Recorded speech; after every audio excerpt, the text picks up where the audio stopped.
transcript. Meeting ended around 11 something, and court 11:40ish, and court started immediately. So I immediately went into the courtroom, and I want to say that maybe 30 minutes into being in the courtroom that we went on break. And when we went on break, I didn't get that. When we went on break is when we hear about this infamous got you on camera video. So it's true, he does have me on camera, and I was talking to 4 attorneys. And that was just the beginning of them knowing what was really going on. But we'll get into that a little bit later. So let's talk about another question. But I'm going to answer it. I'm going to tell you guys everything.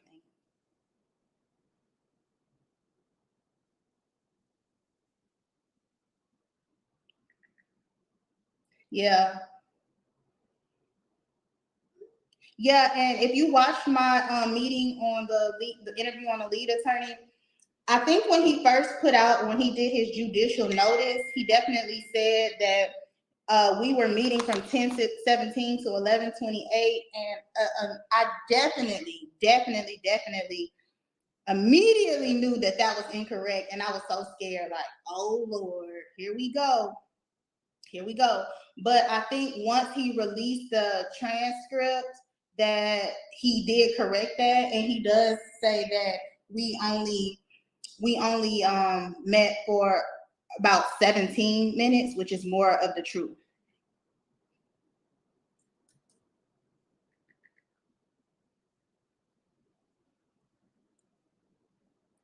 I went to John Marshall Law School for my JD, and I went to Georgia State Law School for my Master's of Law, and I went to Georgia State for undergrad.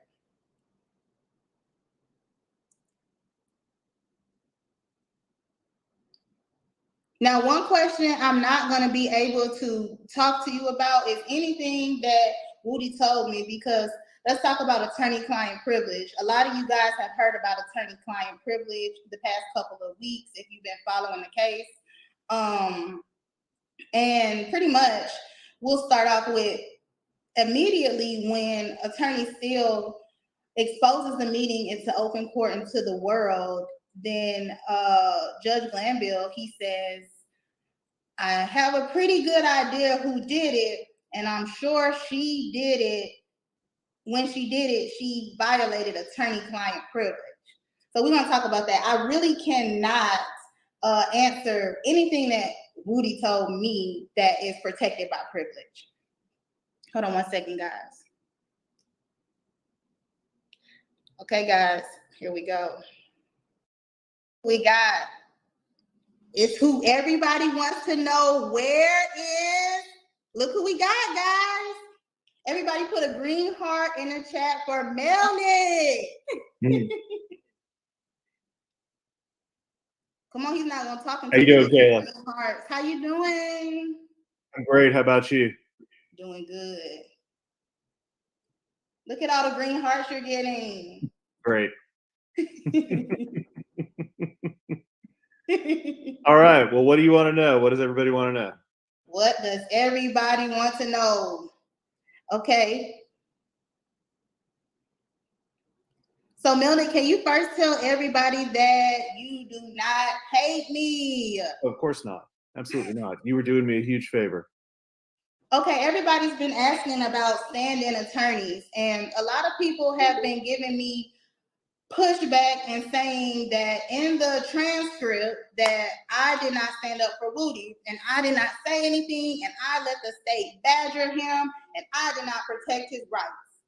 And I have been telling them that I didn't have a duty to Simone or Adrian, and that I allowed them to do what they wanted to do. And off the record, I talked to our client, which would not be in the transcript. Right. But could you explain to them what a stand-in attorney is and what's the role of a stand-in attorney? Well, essentially, you were filling my role in this case. I had represented Kenneth for a while, and when the state surprisingly was intending to call him as a witness without speaking with me beforehand, I notified them that Kenneth didn't want to testify. We had a hearing in front of Judge Glanville. Glanville said we were going to reconvene the hearing on Monday. Well, that Monday, June the 10th, was not a good day for me because I had plans to go out of town. So I called you and I said, please help me out here. Just come in court. All Kenneth wants to do is take the fifth. And then all this happened. Okay, and then another thing people have been just bashing me about is if Melnick was there, he would have never let this meeting go on. Well, I mean, this is a first of its kind type of thing that I've ever seen anywhere.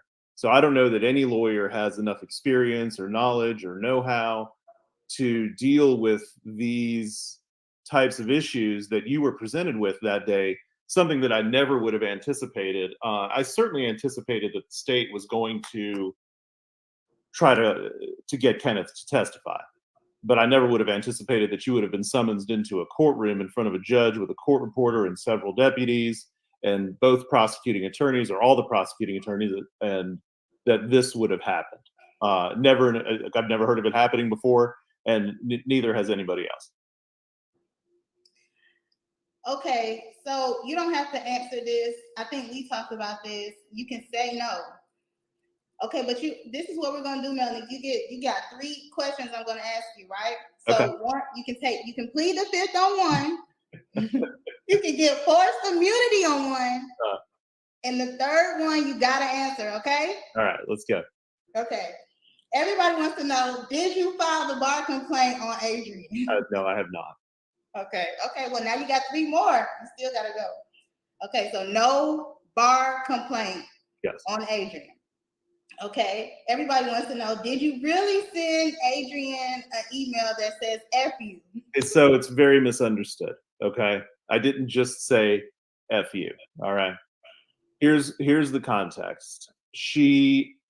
I had sent an email, and I'm not looking at the emails right now, so this is not verbatim. I'd sent an email saying, Kenneth has always said that he didn't want to testify.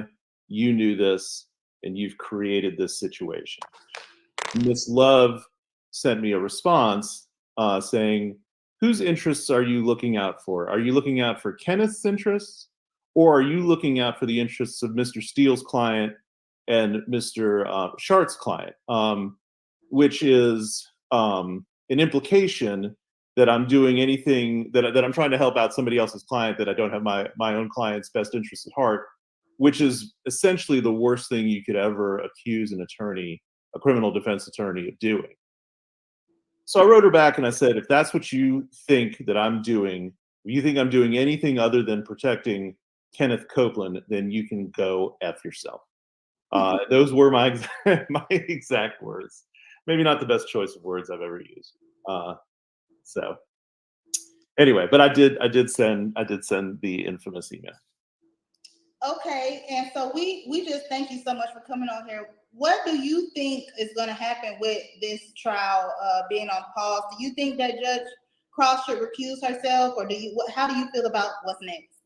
Well, I think the case should go to somebody outside of Fulton County, somebody who does not have an ongoing professional relationship with Judge Glanville and with the Fulton County District Attorney's Office. I think they need to bring a judge in from outside the county to hear the motion to recuse.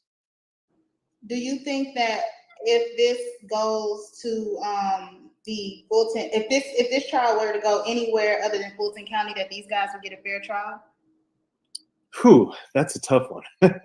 You mean Jeffrey Williams and everybody else? Would they get a fair trial if it were transferred out of Fulton County? Yeah. Whew.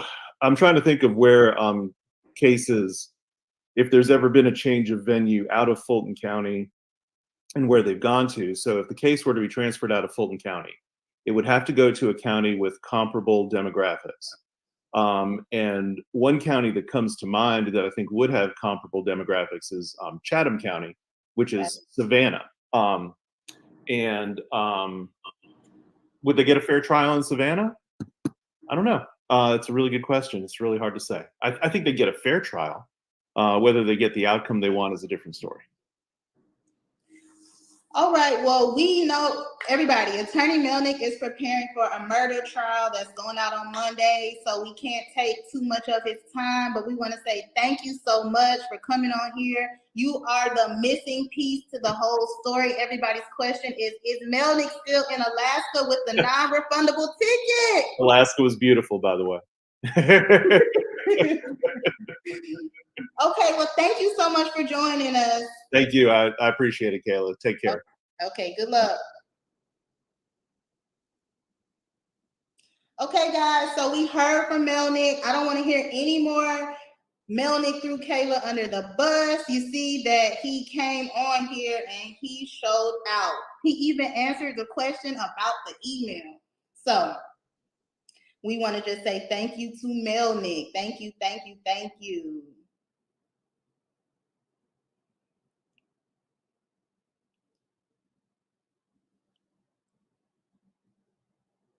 All right, guys. So next, let's get another good question. A good question, guys.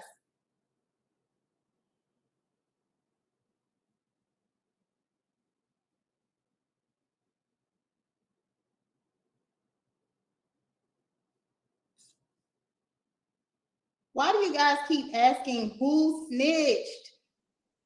I don't know. I was sitting in the courtroom. I was pulled into this.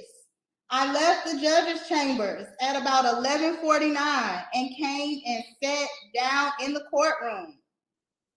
Okay, we'll talk about the transcripts. Let's talk about the transcripts. So, you guys want to review the transcript? We can review the transcript. I'm here to talk about whatever you guys want to talk about. Like I said, I just wanted to get on here, introduce myself. Oh God, y'all, here we go. Here we go. Look who we got, y'all. It's Mr. Copeland. You just missed Melnick. I'll watch it. Oh, okay.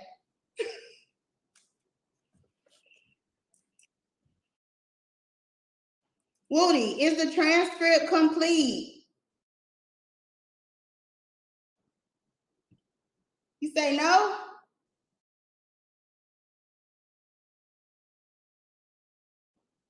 You know that. So, guys, I just want to say that even though Woody fired me, as you all know, I still have to protect his interest. And I want to say we will not be talking about the case. He cannot answer anything. As you guys have seen over and over again, the state is watching. I'm sure they're on. Say hi to the state, everybody, because we know they're watching. So we got to protect Woody. We don't want anything to come of this. But what questions do you have for Woody? Did you fire me for real?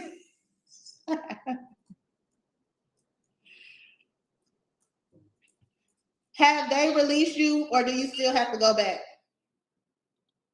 They better release me. Have they released you, or did they say they may call to ask you some more questions?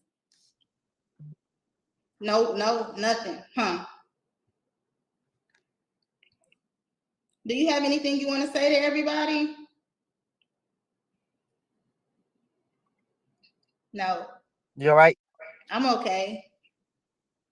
All right, everybody say thank you for joining us to Woody. Yeah, because I don't know what I'm doing on here, so.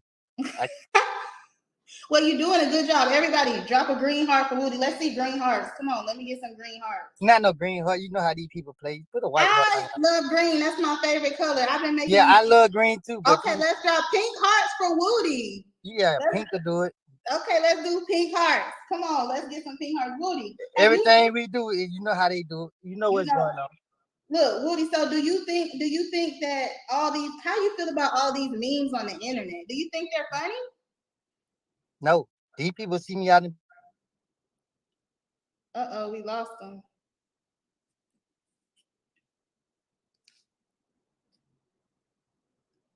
Let's see if we get them back, guys.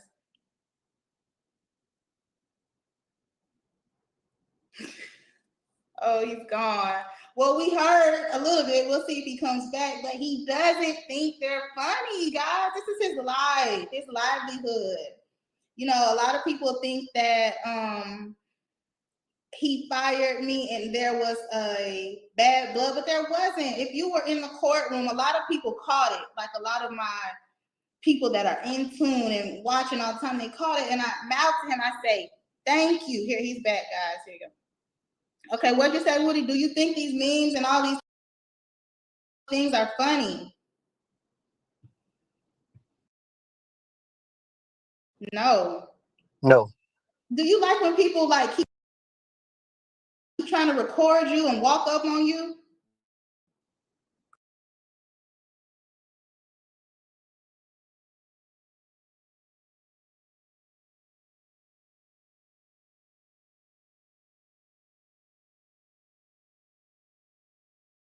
No. You want them to stop? I think they be trying to get my location. And I'm gonna get their ass if they do get my location up. Well, y'all know Woody gonna be Woody. So you don't ever sit back and look at some of these moments from court and just laugh?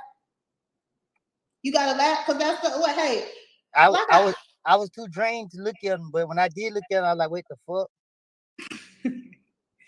And like I said, you know, sometimes, you know, me and Woody, we have conversations, but I'm going to be transparent. One day I text him, I say, you know, a lot of people are laughing about this and they think it's funny, but this is really draining and this is our real lives. And whew, so I want everybody to just keep that in mind. Keep that in mind when you see him. Don't walk up on him. Don't record him. He is still a person. And I take a picture, but y'all gotta understand, bro. Every smile ain't no friendly smile. right.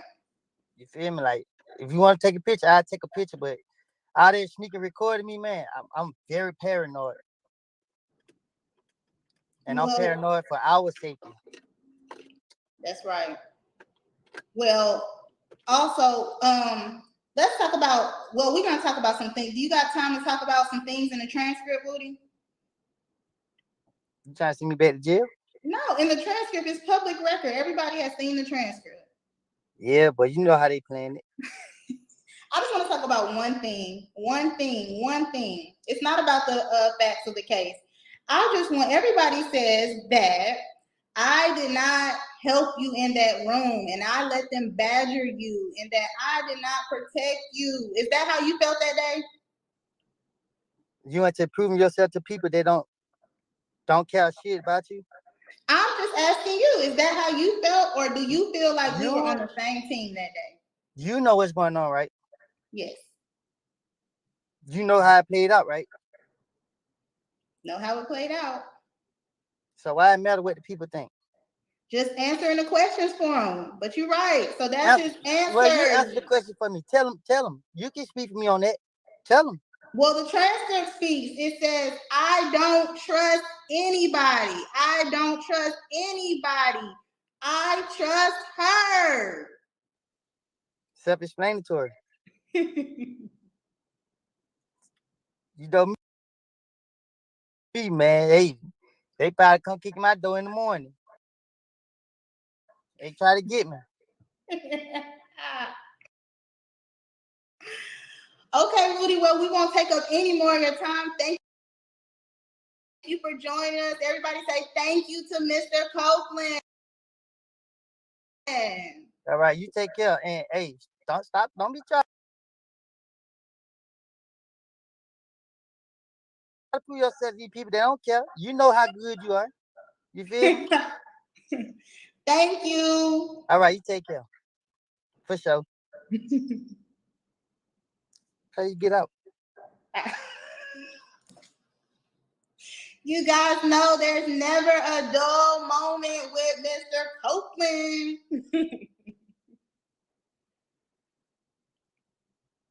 Okay, so now we got two things cleared up. Melnick doesn't hate me and Woody doesn't hate me. So why should you? So everyone should love me now.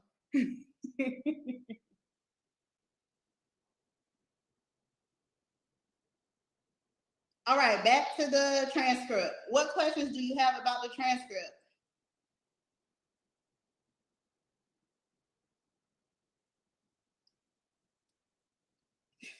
Well, we do have some people that hate me, guys, whether you believe it or not.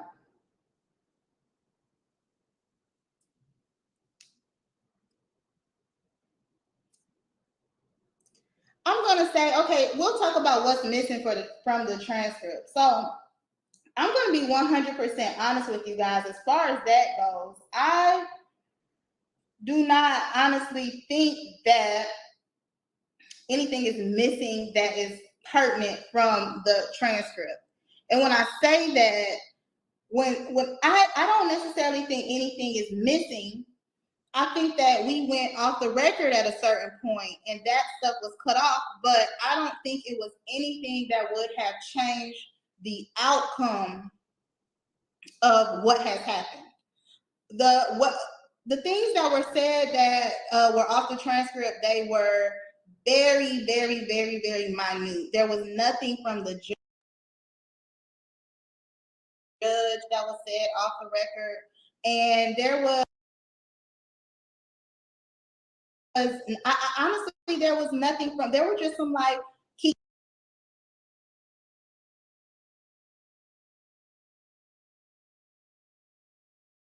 key conversations, but for the most part,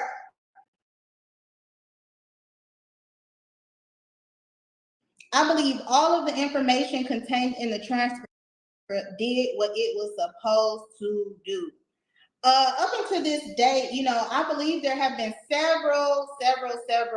Well, and you say why off the record is because we just went off the record. It's just like, say a hearing was over and the judge says, okay, now we're off the record. And then I say something to someone else in the courtroom. Whatever I say then won't be on the record, but doesn't mean it wasn't said. And it doesn't mean that it wasn't important. But, you know, what is Sadie doing? Sadie, hold on. Let's get him. How I invite him on here? Because he is getting on my. Let me put him in here. Hold on, guys.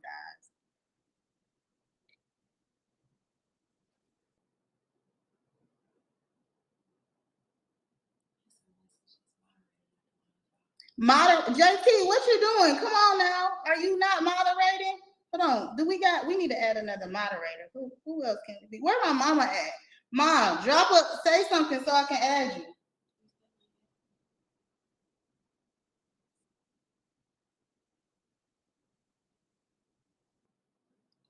Say something. Where's Cat? Cat, say something.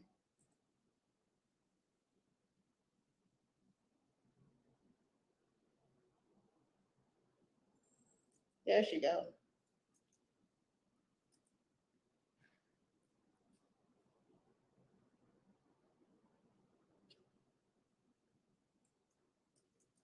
Okay, just added you, Cat.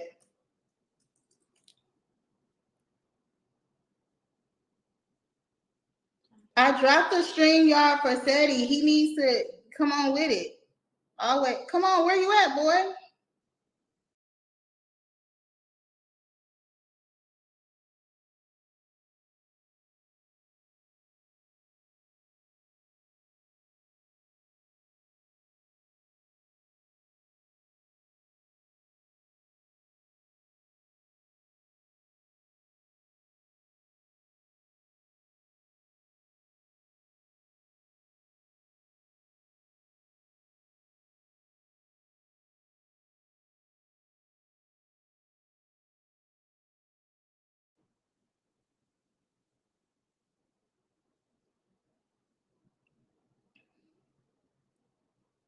He said, I'm calling my mama every time.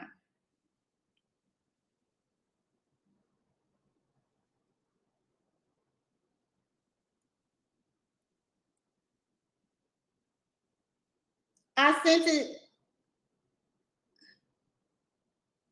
I'm sending it again. I sent it to you.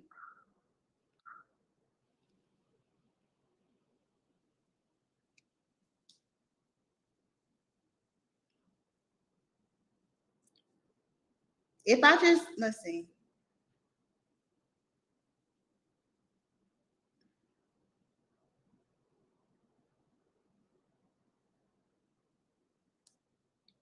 Okay, I just dropped it in there again.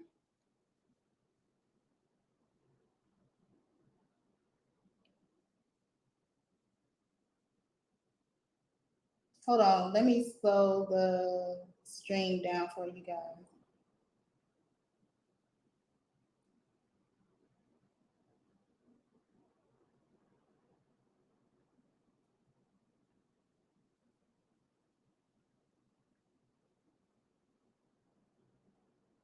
Okay, let's see where you at.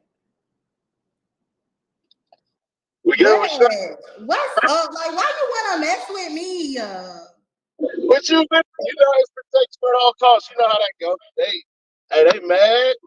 What they mad about? Everybody put a green heart for Steady. Put a green heart from.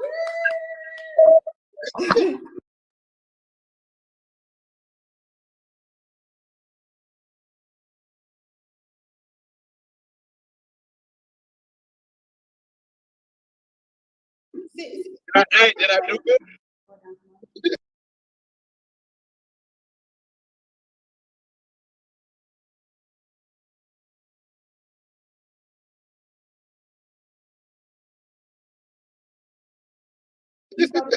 Okay. Why everybody hates you over here? What they got to say about you? Why they don't like you? Who knows? Okay, what you think about Melman? Can I say more or no? Go ahead, talk. Let's go. This shit was all. You know how it's supposed to go. Love is dirty, but she good at what she do. She good at what she do. So when she put it out there, as far as the exparte meeting goes, it definitely looked better. That's why her and Simone, when they talked, even the judge had to start correct them in the whole entire thing. Like, he didn't actually say this, he actually said that. You get what I mean? Mm-hmm. And then, as far as how a lot of stuff goes behind the scenes, we know what's going on, but more stuff got to get revealed eventually later. It just is what it is. They play a dirty, dirty game, and the fact, like, my channel for a minute has been exposing. I have like 15 videos that even the Gaither, she came out and she was like, being in a gang isn't illegal. She said that on the stand. Well, that's the truth. Being in the gang, and that's what I tell people all as a criminal, not to cut you off, but as a criminal defense attorney, my argument to these gang counts is always being in a gang is not illegal. Yeah. Well, you done let the damn cat out the bag. I'm trying to protect as much as I could. I was taking all type of arrows and getting shot at. I don't have no comment. I love you, so it's all good. I don't chip off what they do. I can take it. That's the thing. They even got mad. The video I dropped today, even I told them I was gonna drop it 3 days ago. Okay, so let me ask you a question. Have you been on here the whole time?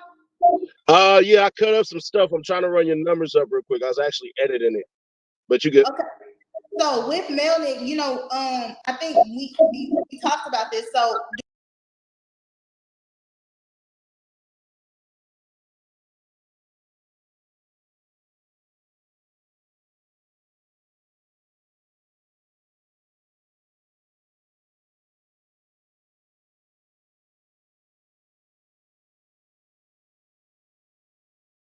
do you think if this case is tried outside of Fulton County that these boys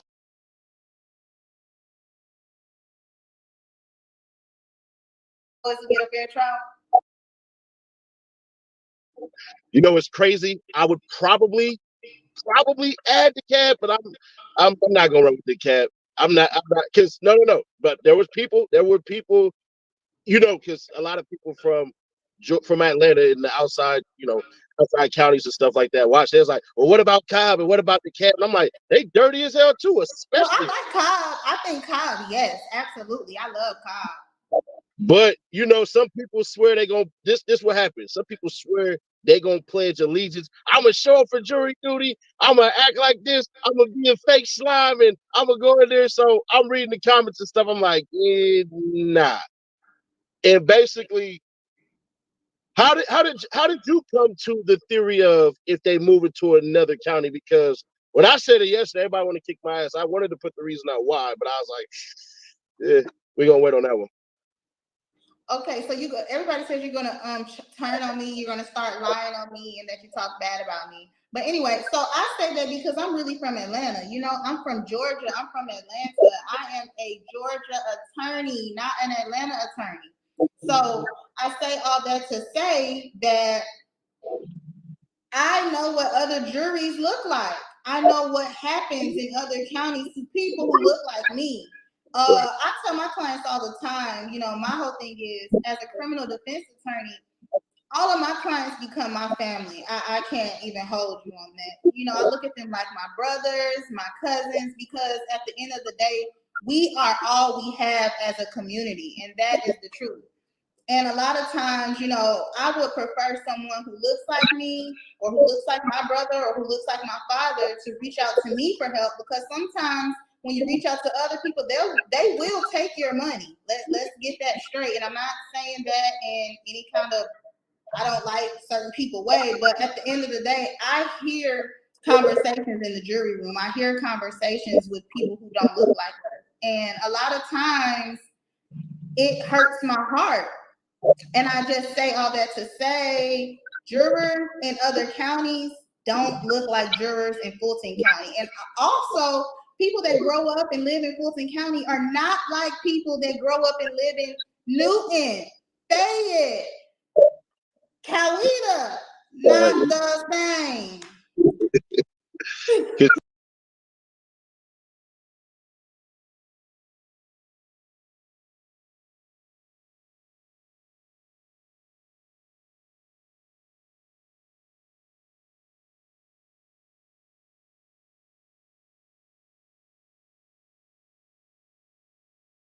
You know, I stay in Cobb, so I ain't really tripping. I can say it like,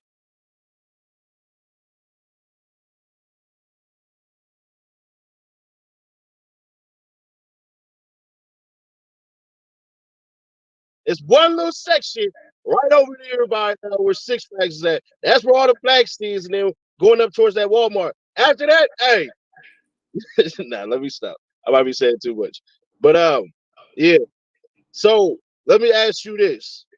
Now that you've had everybody come on here, what's the next step? What do y'all like? Well, I don't know if you're on here at the beginning, but like I said, I plan on getting on here regularly. And I don't want this to be a boring lawyer channel. I don't only want to talk about legal cases. Now, of course, I want to talk about legal cases. I want to give my expertise, my perspective, my legal perspective, my personal perspective. But I also want to talk about just things in general. There are so many things that we as a community, as people, as young people, black people, educated people, all need to have a place where we can go and we can have these conversations. Right. So let me go ahead. They said, don't trust me at all. If there ever was a chance and need to not trust me, wouldn't it have been sooner? I mean, I'm with Woody. Why are you explaining yourself to people? You know, we got conversation on camera. I'll get down with what he said. But you know. Hey, don't make me bring him back. He said, hey, we gonna jump you. We from Atlanta. Huh? We gonna jump you. We from Atlanta.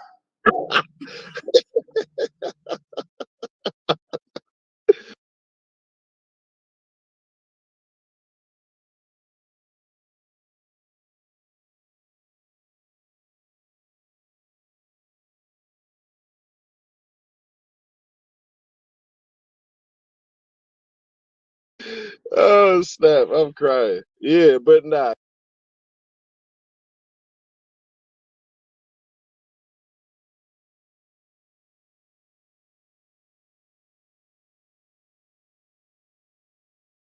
You know, if it was ever a need not to trust me, it'd have been a while ago. But either way, go let the people talk. That's because that's what they're gonna do. They're gonna do all of that stuff. They're gonna make their clicks and clips and everything.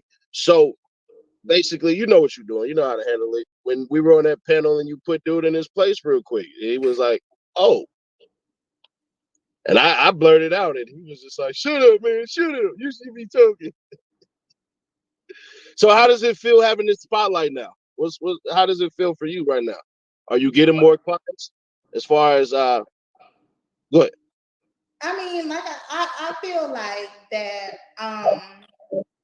Like I said before, I've never had a problem getting clients, whether that be criminal, personal injury. I don't get clients from social media. I don't get clients from ads or whatever. I get clients from being true to who I am and from my reputation. You know, there's always going to be some people who feel the way they feel, but I believe overall people love me, and I get a lot of referrals, and I do right by people. And I guess this is just an opportunity that I have needed to, you know, show people who I am other than Atlanta, and show people that, you know, there are people, because a lot of times when I go places, they can't believe I'm an attorney. They never seen someone that looks like me, this young, black, that's an attorney. And I think that this situation has shown, and you know, now people can get to know me and see, hey, you can be a young black girl and be professional, but still, let me tell you, I put that stuff on.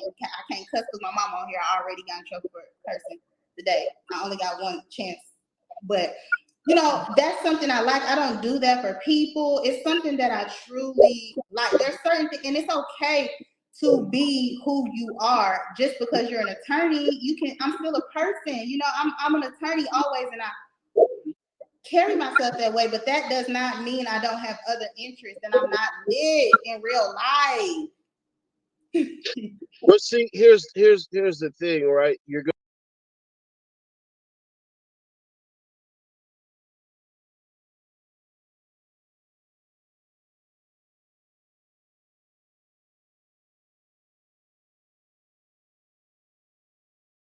gonna get certain things. I try to prep you for it the other day,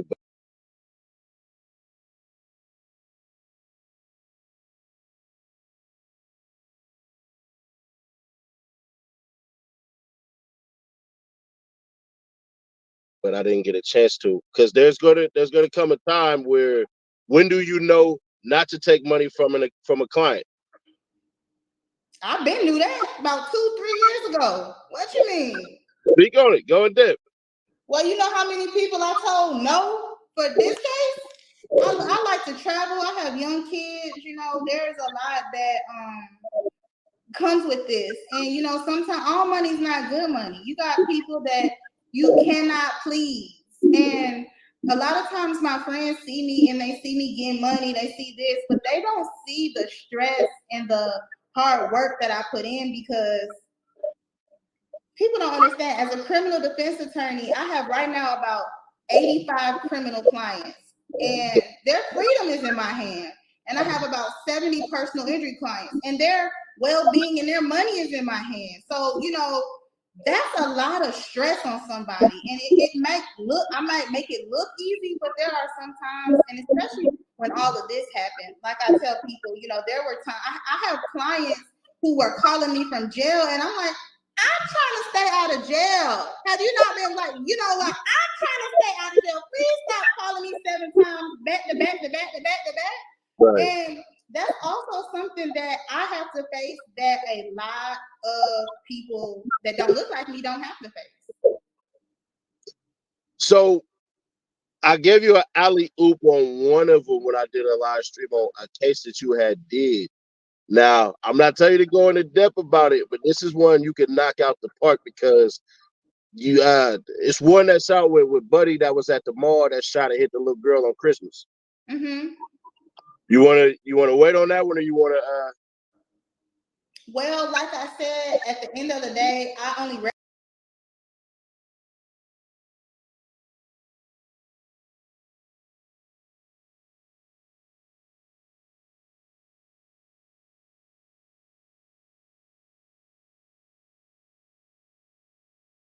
represented him at a bond motion, and then he hired another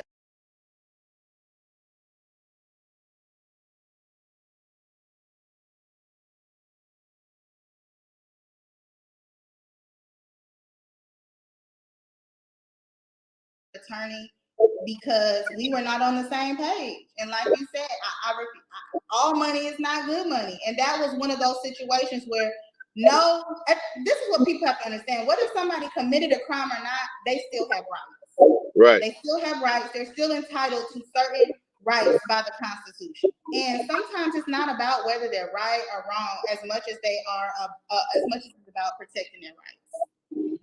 So, because one of the things that jumped out, because I already knew you did your own thing from jump. You did your little stint with the DA and all them, but you weren't even there to even celebrate a calendar year with them, and then you went and did your own thing.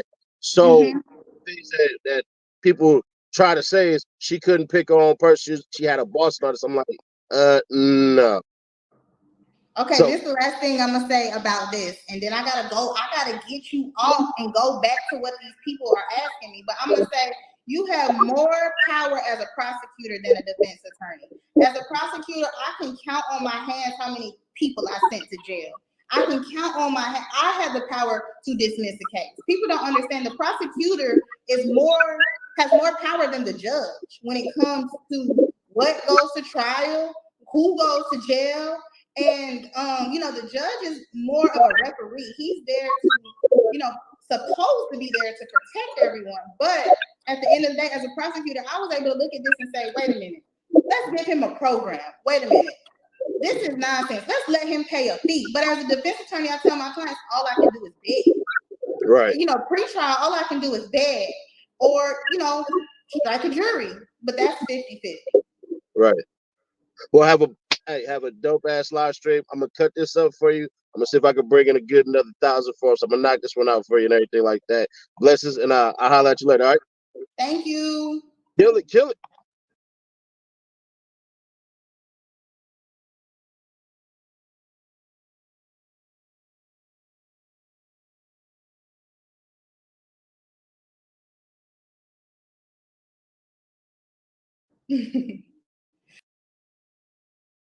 Okay, guys. So now let's get back to your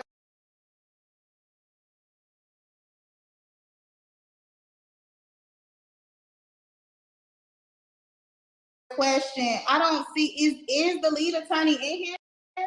Where is Kat? Kat, get in here. You have the link, Kat?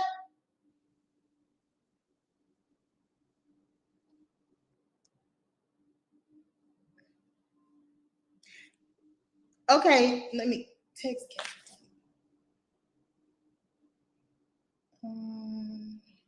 I'm texting it to you now.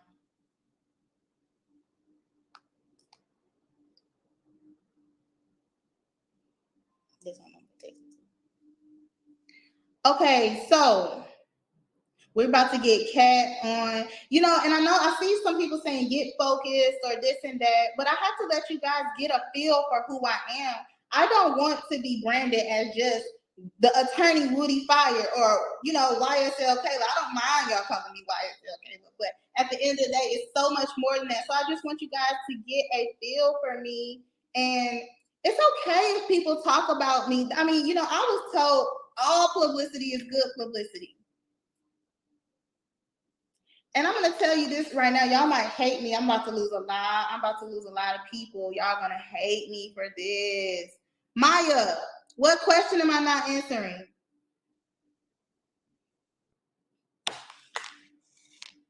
Where's Maya at?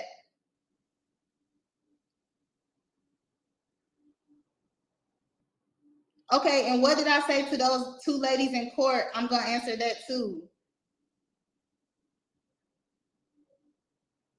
Yes, GSU alumni. Where's Maya? She asked me a question. She said I'm not answering it, but I don't see her question.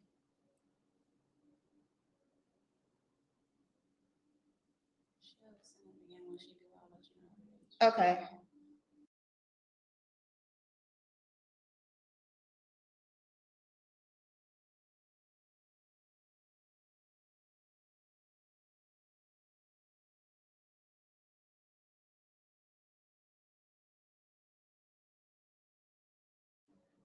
But yeah, so anyways.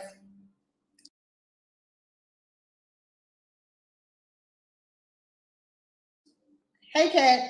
Y'all, I'm gonna tell y'all, like, I love Kat. Like when this first started happening, I said, This is the only person with that. Why? Thank you. I don't like to speculate without qualifying that I'm going to speculate. Like if I'm going off into, hey, maybe this is what's going on, I'm going to say it's a maybe. It's just a thought. It's not, you know. Okay, so hey guys, good to be on this side of the chat. Right. I'm so happy. Like when all of this started happening, like I told you guys, this is probably my like 3rd or 4th day on YouTube. So I didn't know this was happening. It took for, somebody to sit down with me and show me that the world was talking about me. I honestly didn't know. And Kat had all the vibes. I put you in a thumbnail. I tried to make you look good. So what did I say to the 2 ladies on the court in the courtroom? So I'll talk about this. So pretty much, and I'll talk about the immunity too. I'm writing down everything that you guys want to talk about. So when let's just do a little backtracking. So usually when a client is excused from the courtroom, that means that the attorney is excused as well. So on Monday when I showed up, and I'll be honest with you guys, I was already discharged. I was already fired when we came into that courtroom. But I told everybody, and I told Woody, I'm going to stay until the end of Monday to make sure that you are released from custody, even though you discharged me. And so you guys saw it way after I had already been fired. And like I said, that was at the direction of Attorney Melnick, who I was there for. If he chose to testify, it was my duty to then be discharged. And so that's what happened. But as an officer of the court and with my prior representation of Mr. Copeland, I wasn't going to just leave him there and throw him to the wolves. So I stayed. He was discharged. I mean, he was excused at around 5:59 or sometime. So that's when I left the court as well. However, we know there was that whole additional part about with Ashley Merchant, who did an amazing job. And after that's over, we hear Glanville say, "Where is Kayla Bumpus?" And I am watching on live like, oh my God, why is he looking for me? What's going on? And so pretty much, I was then told that I needed to come back on Tuesday. When I get back on Tuesday, as you guys know who was in that meeting, and everybody, you read the transcript and I say, my favorite part is, who, me? Because it was never any indication that I would have to stay past Monday. So, in efforts, because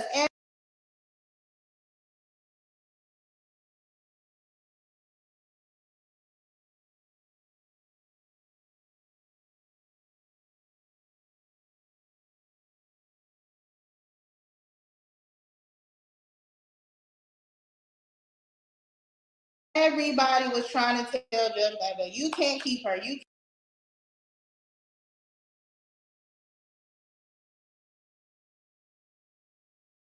can't keep her. You can't keep her. And once that didn't work, Woody came to my rescue like, okay, if you not going to let her go, I'm going to fire her. You fired. Okay? And so that's really how that went. And I say a lot of people who were paying attention and who saw, and I think maybe Miss Sylvia saw, but a lot of people saw when I even say to him, thank you so much. A lot of people I've seen have saw that I said that to him. Because had he not done that, I probably would have had to stay for 10 days. All for the trial to be paused anyway. Oh, but to answer the question, I go to Simone and Adrian because they were in the room when he fires me. Also, another thing we talked about is that there are rules of ethics that attorneys have to go by. And one of those rules is that if you know somebody is lying, you cannot assist them in lying on the stand. Everybody read the transcript. There were multiple times when Mr. Copeland insinuates and directly says, I'm going to lie. I am a liar.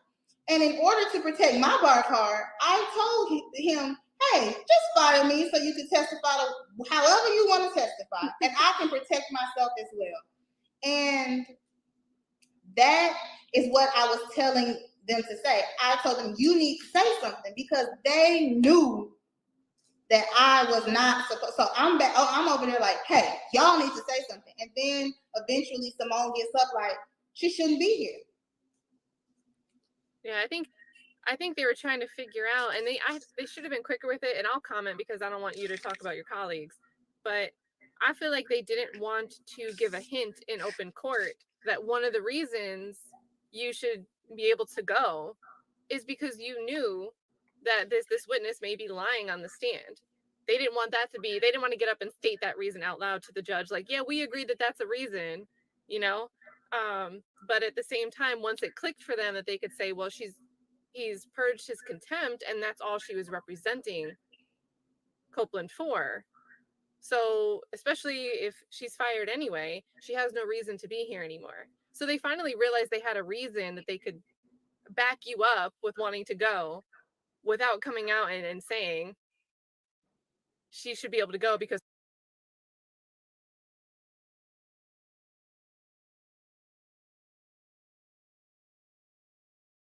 her witness, the client, might actually want to lie on the stand, which would be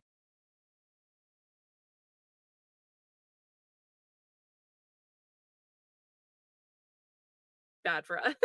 So I think they were just struggling trying to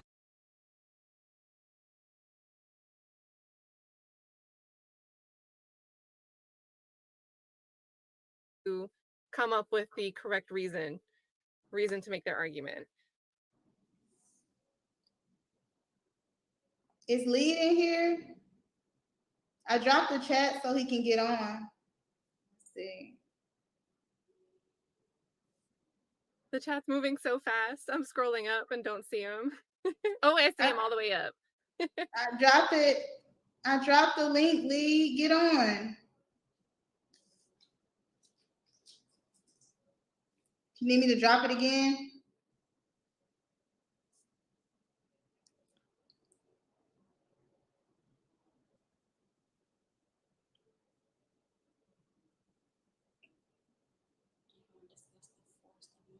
Okay, so, okay, let's see. No, I don't see him yet. Is Talk That Law on here?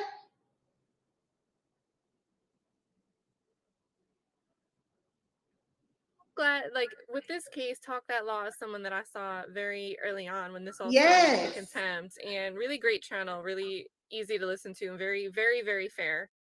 So all of you guys that are giving me great compliments in the chat, I think you would like Talk That Law's content as well.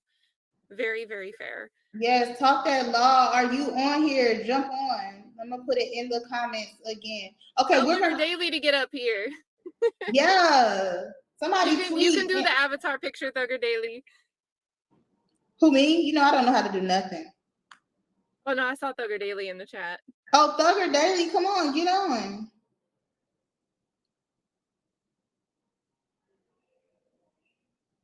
Okay, so somebody asked me, do I what you guys want to know about Fonnie? People keep saying, oh, somebody asked me a good question too, speaking of Fonnie, is how come this case was not tried during the Paul Howard administration?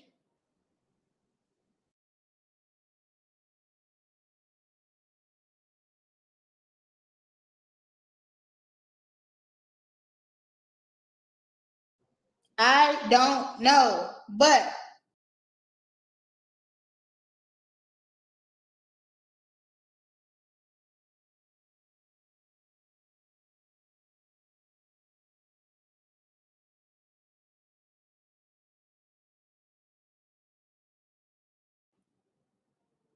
I'm going to say this. I hope I don't get in trouble for this. But what I can say is when I was a district attorney with Mr.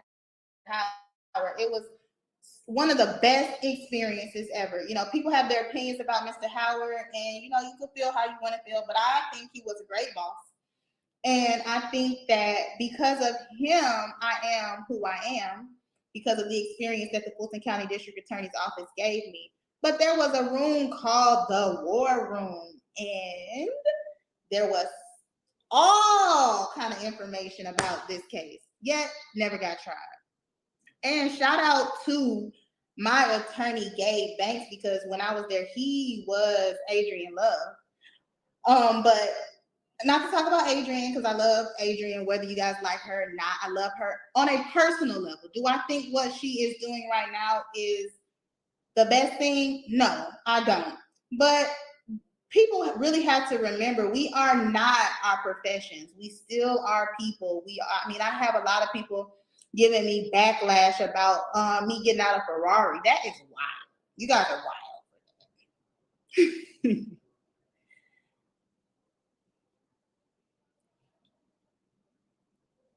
Everybody's here. I see I'm not a lawyer. I'm not a lawyer.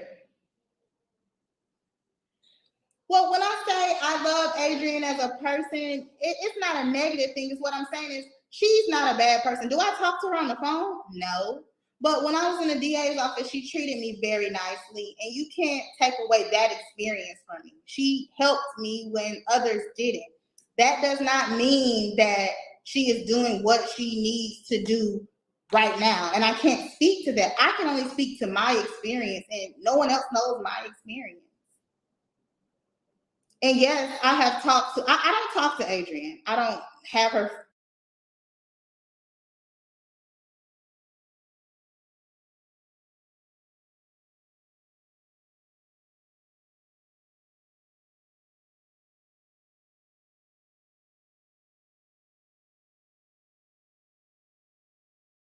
Phone number. I don't talk to her per se, but I have talked to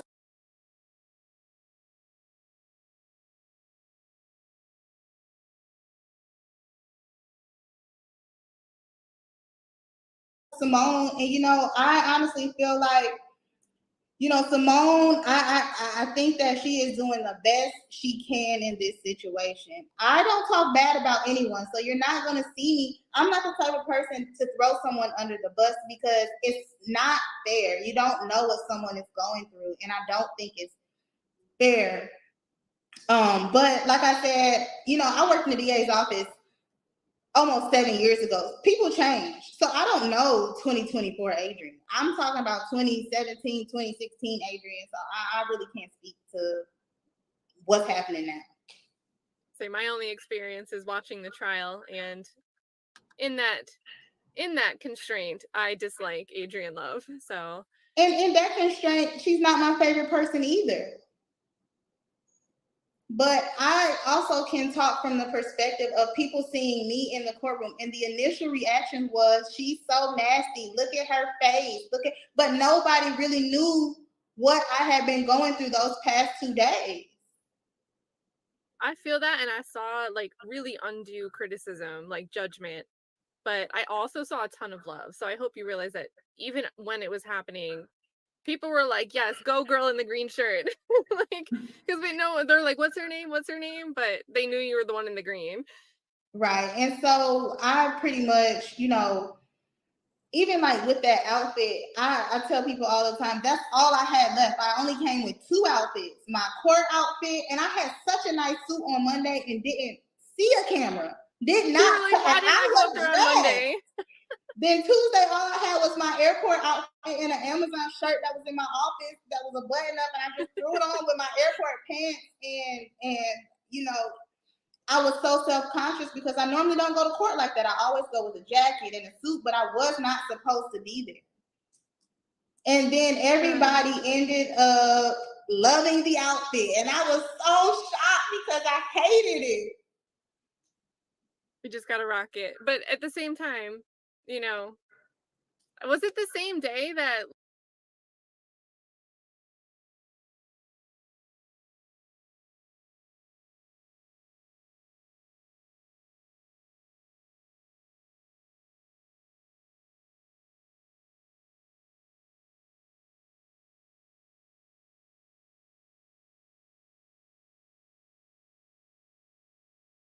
Love was wearing green, or was it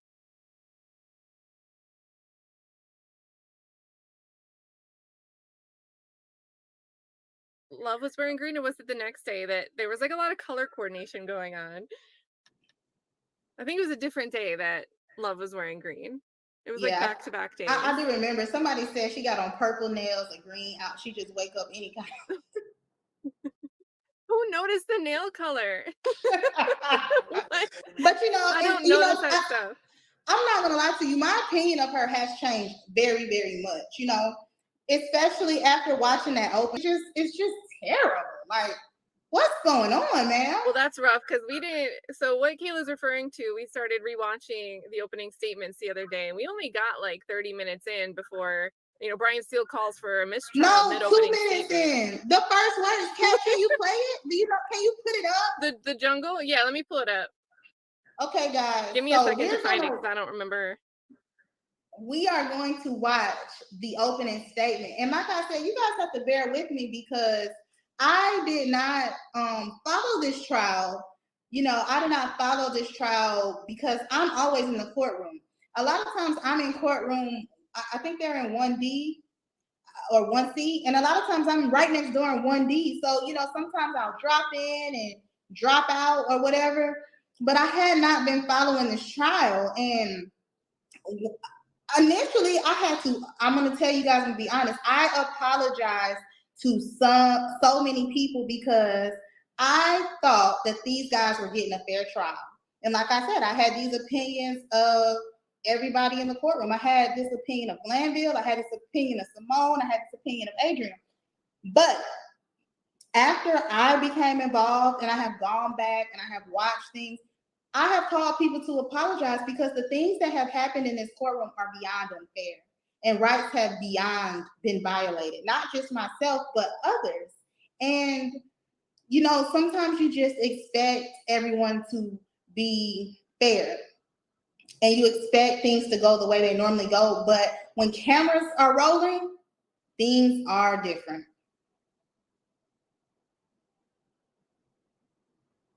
Can you see my screen share?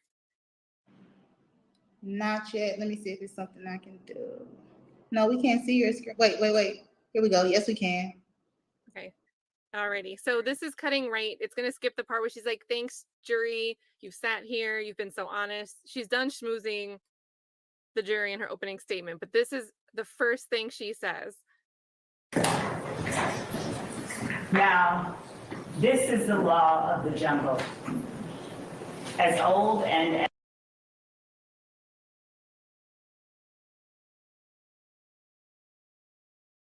as true as the sky.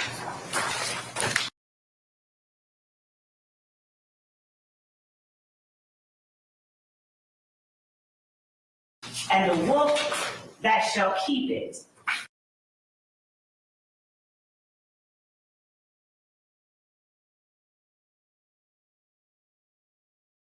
may prosper, but the wolf that shall break it must die. As the creeper that girdles the tree trunk, the law running forward and back. For the strength of the pack is the wolf, and the strength of the wolf is the pack.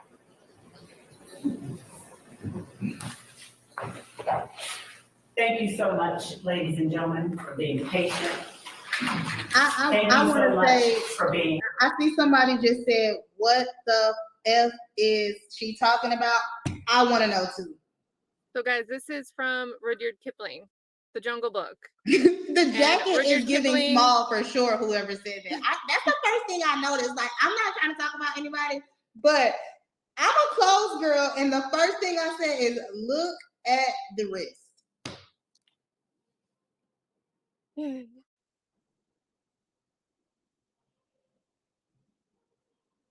Then we get the Jungle Book quote. Oh yeah.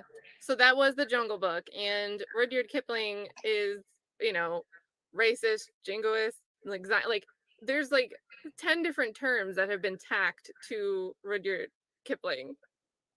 And this is her opening statement for the YSL trial. this very lengthy process that preceded this point here today during the voir dire process. I appreciate you all being here, exercising your civic duty, and honoring your obligation to pay close attention to what's going on in this courtroom for the next several, however many weeks. Some people like to say that opening statements are a roadmap to what the trial will show. Instead, I'm going to give you an overview, a bird's eye view.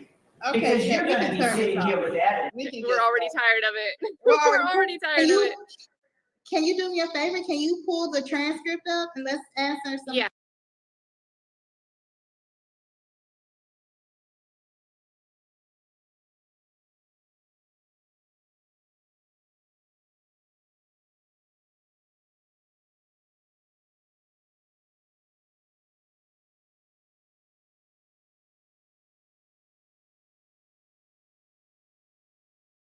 Questions about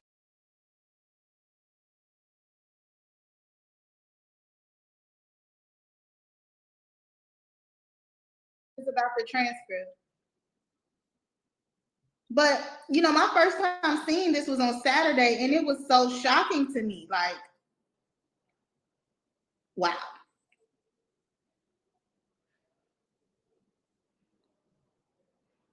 Alrighty, and it's searchable. So if you need me to search a word and go to it, I can.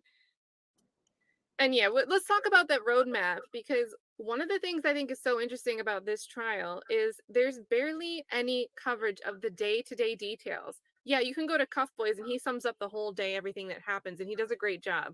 If you guys want to catch up from day one of this trial, Cuff Boys is the best channel to go and do that from, because he condenses 8 hours down into 15 to 30 minutes every single day.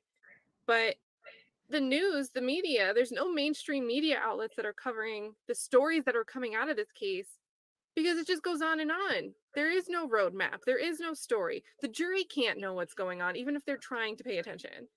Do you guys, like, we know about the tour bus shooting, and we know about Donovan Thomas. And shout out to my lawyer, Kyle. Okay, you guys, if you look at that tour bus shooting, he is one of the attorneys on there. His name is Matthew, but we call him Kyle, and he is bright.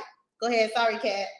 Well, I was just going to say, we know like these top level things, but unless you're watching this trial every day, there's no news media that can even report and extract what the point of 8 hours of testimony is trying to get at. Some of these witnesses are going on. I didn't realize it until Nick Starro pointed it out, but they had 2 employees from Hertz Rent-A-Car that didn't even work for Hertz anymore to talk about one car rental. Like, that's cumulative. Like, the judge shouldn't have allowed that, and the prosecution should never have wanted to waste the jury's time listening to that, because it's poor strategy to bore the jury to death. But whatever, here we are. So is Lead on here? Let's get him on, because I promised him I would talk about the transcript with him. Oh, and Thugger Daily too. Pretrial was a mess too. That was a big mess. Let's see. Okay, so I'm gonna drop the chat one more time so we can see if Lead can get on here. He can bring us the soundboard. Right. Let's drop it one more time. And Thugger Daily, get on. Keep the camera off. Get on. We want to talk. Let's see.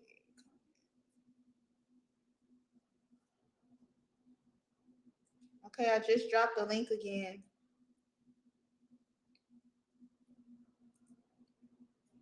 Come on, Thugger Daily.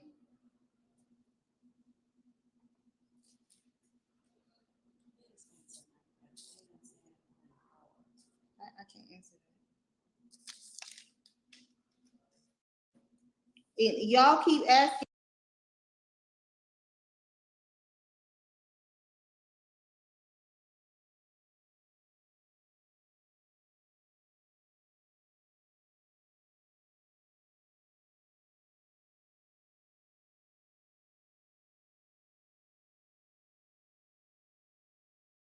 Why did Mr.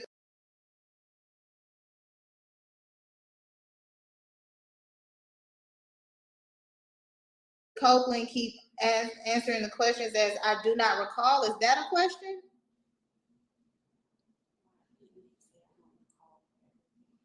Well, because I do not recall is, it's kind of a safe answer if you don't know something or you don't want to answer something. Because the state can't really try to pry it out of you. They can try to refresh your memory. But I mean, he didn't answer that because if not, like he said, I don't want him to get mad at me because he said it's not funny. But one of the things he says is Miss Hilton asked him, "Are you just saying yes to speed up your coaching?" And he says, "Most definitely." So I mean, that's just putting him in a position where he'll be on forever.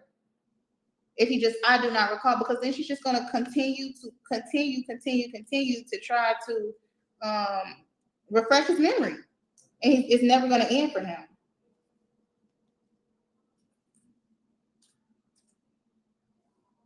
Oh, that's a good question too. What about that 2-minute security breach? I think personally, my guess was just something happened. Something had to be notified. I thought I was going to jail then. The 2-minute break, the 2-minute security break? Yeah, I was in there like, are they looking at my phone? What's going on? Like, what's gonna happen?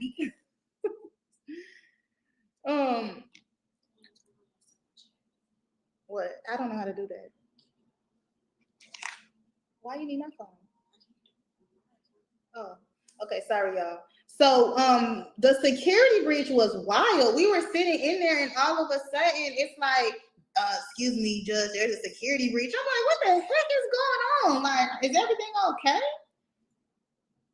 What's up? Talk that law. Oh, hey, hello, can you hear me? Yes, Yeah. we can hear you. Okay, hey, I'm just stopping by to say hello. You're doing a great job. Thank you for thank you for inviting me up. I definitely appreciate it. And keep doing what you're doing. I'm not going to be long. They say blessed are the short-winded.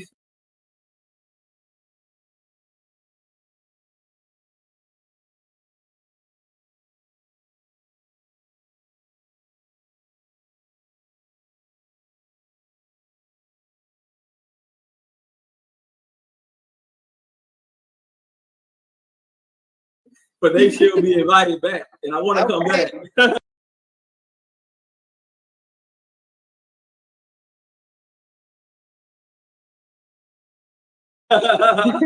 So, but thank you so much for bringing me up, and I'm gonna sit back and watch y'all do what y'all do. Okay, guys. Like I said, talk that law. Super fair perspective, super fair analysis. So, and really easy. Now, when you search your channel, you pop right up for me. The first time I tried to look for you, it wasn't coming up, but now you're real searchable. See how they did me? Yeah. See how they did me? Yeah. Well, you see, I had to change my name because no one could find Cat. So we found you now. Hey, but thank you so much. You're always supportive. You always shout me out, so I definitely appreciate that. And I look forward to working with y'all in the future. Okay, before I talk about the transcript, guys, I want everybody to go and follow me on Instagram. Like, I'm trying to get my Instagram up, and that's a good way for me to stay connected with you guys. I do respond to DMs. My Instagram is BlessSquire. I'm putting it in the chat. BLES. I can ease my way out of here, right? Slowly disappear. No, come on. We got to talk about this. So what, pretty much, you guys, I want to see y'all follow me on Instagram so that I can connect with you guys. You can ask me questions. I will answer. If you have any legal questions or you're in an accident, definitely give me a call. But let's talk about this transcript. So what questions do you have about the transcript? I think also, I'm going to check Woody's story because I hear he just posted favorably about you. Let's see. Not that surprises me, but I'm just saying for the haters. Yes, Thugger Daily, come on, get on. Yeah, come on up and I'll make some room. Thugger Daily, put your Cash App in. We'll get you some Cash Apps to get you up here. Come on. Like, yeah, it's Ben Jesus, right? 2 N's. Let me double check his Cash App.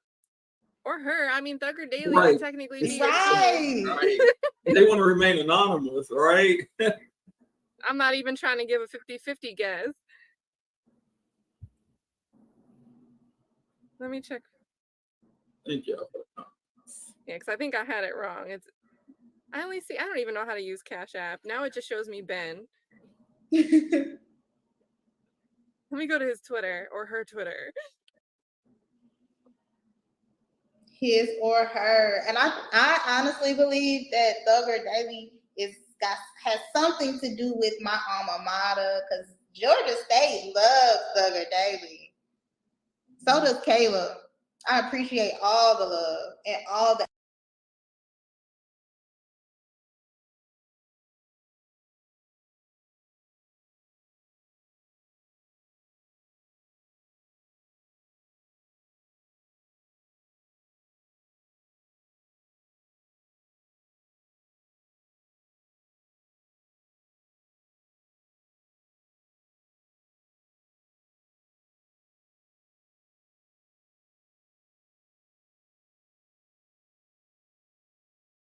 accurate information, and it seems like they take so much pride in their work, and that's very important. Did you find it out? Okay. What the security issue? I don't know what the security issue was. Okay, so before we start talking about the transcript, let's talk about this emergency thing that was given in the judicial notice. Everybody who was watching saw that Judge Glanville, after he does the I guess says he's going to release the transcript after this 2-hour break after roll call, then he does this judicial notice, and he says that a part of the reason that this meeting was so important is that can you put stuff in the chat? Okay. That there was some sort of emergency, and that this emergency was based on Mr. Copeland's safety. And if we scroll down, Kat, let's go to where at the beginning, the only mention of anything pertaining to Mr. Copeland's safety is when ADA Love says something No about one's gonna kill him, right? Hold on, let's go to that. I know where that is. That was wild. That really annoyed me. And I'm watching this from home, and the first thing I do is I text Woody and I say, "Are you scared?" And he's like, "No, what are you talking about?" I'm like, "Are you watching this? When did anybody say anything about you being scared?" And this is prior to the transcript being released, so I'm on edge now. Like, the whole time I'm wondering what's in this transcript, even though I know, I don't put anything past anybody anymore. So I don't know if there's going to be things missing, added, or what these people are going to do. Yeah, I agree. I believe the judge was just using that as an excuse to backtrack as to why he had a secret meeting in the first place. But there was no threat. I mean, even DA Love, when she came in the room, she never said that this meeting is about a threat to your client at all. No, and all day Friday on June 7th, they're like, well, we need to meet, make sure he's going to testify. All right, Monday morning we'll meet, make sure he's going to get back on the stand. Like, the reason was stated over and over. And I'm going to correct this too. I think I said that initially that there were about 14 people in the room. I do believe there were 12 people, but like I said, everything happened so fast. I did not remember exactly how many deputies were in there. And that's the number that I was probably definitely off by, because it just was a lot. It was a small place. So I do agree that there were 12 and not 14, just to clear that up. And then we can talk about this immunity situation. So, I'm going to also be honest with you guys about this. Even though I have been practicing criminal law for my whole career, I did not understand what was going on. Like I said, it was a situation where I just kind of got in there and it happened. So So it wasn't till after asking questions that I actually understood that this was not a deal between Mr. Copeland and the state. This was a forced immunity that was given to him the day he was supposed to testify. And it was also, I did not know that he had not had an opportunity to speak with Attorney Melnick about this, that it just happened so fast for him that he was put in jail over the weekend. And it was a situation where I'm like, hey,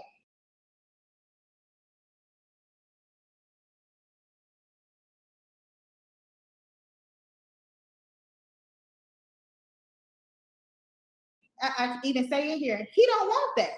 He doesn't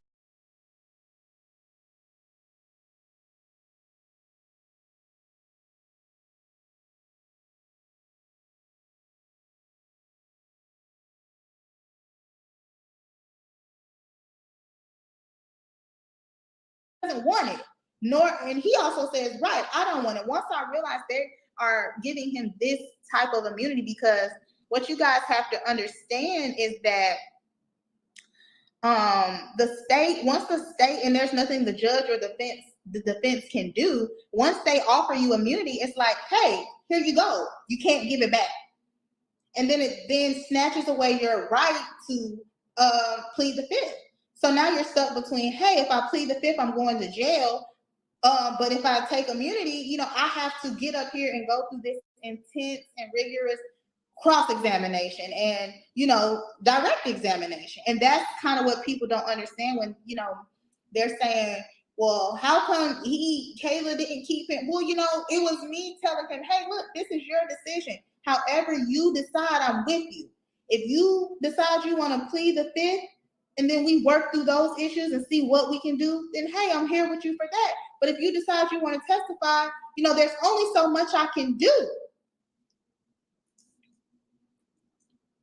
Yeah, and I think the other thing is, I thought it was weird that Hilton was presenting this immunity as literally everything but perjury and false statements when it was use immunity. And with immunity, first of all, it depends on how the agreement is written. What exactly was signed off on? Because just because you say someone was given immunity doesn't mean that it's written the same way and it applies the exact same way every time. Did you get a chance to review the document itself? The Yes. immunity agreement? Yes, that was handed to me in that meeting towards the end. So, but by the end, so that's what I'm saying. I did not know what they catch up in the beginning. Oh my gosh! So I did not know what was going on. I mean, I think it's in the transfer where it says the court has Ms. Bumpus a document, and that was my first time being like, well, I mean, like I said, I was there thinking that I was either going to help him if he pled the fifth. We were going to work through those issues at a later date, or he was going to testify and I was going to leave. So I was not at all prepared for this. And I even say that in the transcript. I'm not prepared. I don't know what you guys are talking about. That annoyed me that I didn't realize. I remember this a little bit, but now that I'm thinking about it, because if we've watched, and I'll let it be my opinion again, because I don't need you to, talk about your colleagues, but I've watched I've watched Judge Glanville get the law wrong and incorrectly argue the law. So the idea that I would be in this meeting if I was in your shoes, representing someone who was given immunity, and they expect me to be able to represent him in this ex parte meeting. I don't even have the document in front of me. My first bet would be, look, I don't have it in front of me. I'm just going to guess it's not a soundproof immunity agreement.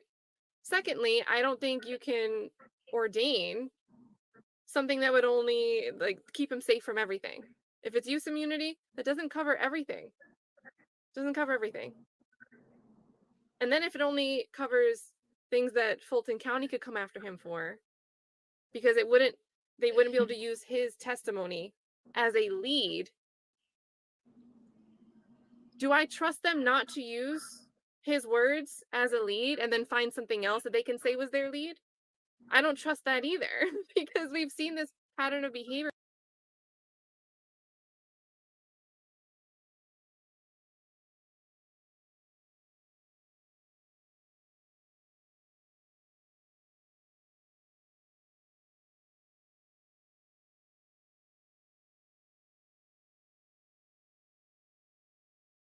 from Fulton County where they find something.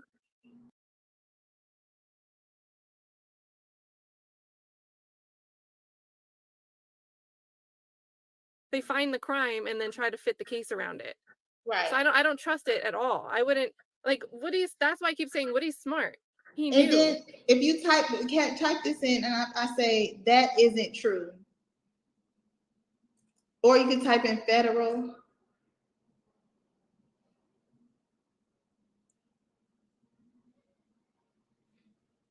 I think this is. It's at the beginning.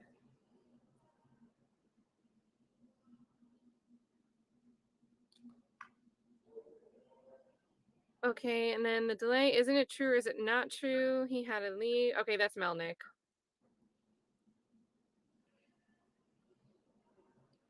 Okay, because I think is this it where you were cut off? Yes. You're about to say it's not true, but she couldn't type both of it. Yes.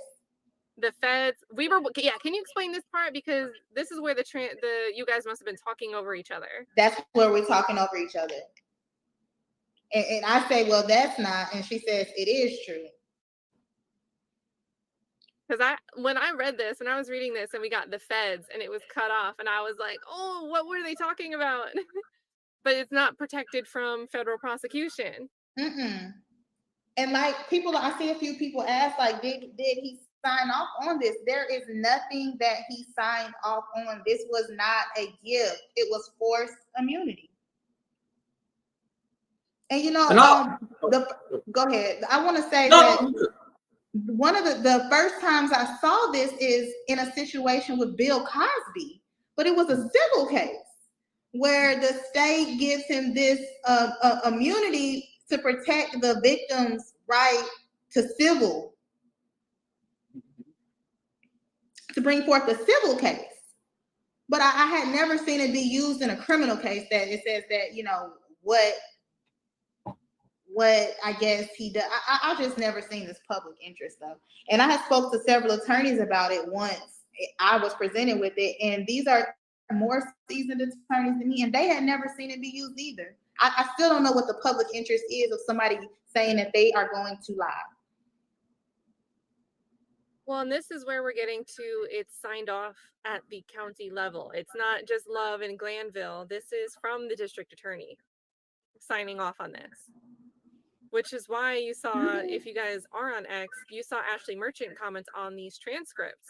Because Ashley Merchant has a big issue when she saw the transcripts, saw a little bit more about this immunity agreement, and realized that Fani would have had to have signed off on everything that was brought to her. Hey, this is the agreement we're looking for, so we can get this witness to testify. Fani agreed. So Ashley Merchant, she didn't go into too much detail, but she said it's pretty ridiculous. And even that, like I tell people, like, even when this started to unfold, I was immediately nervous because so much has happened contrary to what I believe to be the law. I speak as to how Ashley Merchant gets up and she says, and she explains the law to Judge Glanville, and he pretty much says, yeah, I hear you, but I'm still going to sentence him to these 20 days unless he tells me who told him. And it's just even more ironic that he never finds out who told him, and he drops the issue and has me in fear for 2 weeks for no reason. Yeah, and you flew back out, didn't you? I mean, maybe you had other stuff to do anyway. Yeah, I flew. Yeah, and so I come back, and it's not till the night before the first show cause hearing, where I'm blatantly listed, that he then says,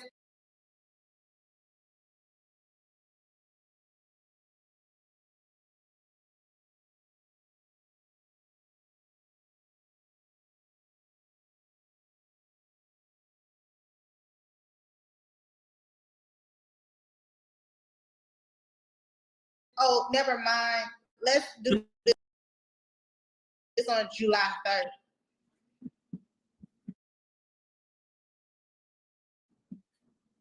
Talk That Law. What's your Twitter? Talk That Law. Do you have a Twitter?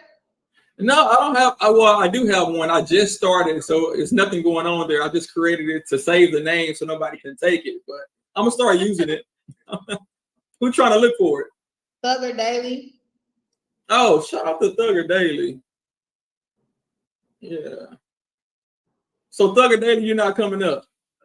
You're gonna leave us hanging. Thugger Daily, give me a good question. I'll answer it. Whatever you ask. Wait, is this you with one follow? One, I'm gonna be number 2. Shout out to Cat. No, Wiz, thank you. I haven't been on that thing. The only way I go there is to get documents from Thugger Daily for this trial, or when people send them to me. So thank you for that. Whoever you are, Thugger Daily, you are appreciated. You've got no profile pic or anything. It's gonna be like when I wasn't sure if Kayla was really Kayla or a fake account. That's how we met. There were so many fake accounts at the beginning. I'm like, oh my God, I have to say that. And I'm gonna just answer this one more time. I do not know Adrienne Love outside of the courthouse. I've never seen her outside of the courthouse. I've never seen her outside of the courtroom. Simone, yes, I've seen her outside of the courtroom in the courthouse, but only still in professional environments. We are not friends, but I have a lot of, professional respect for Simone.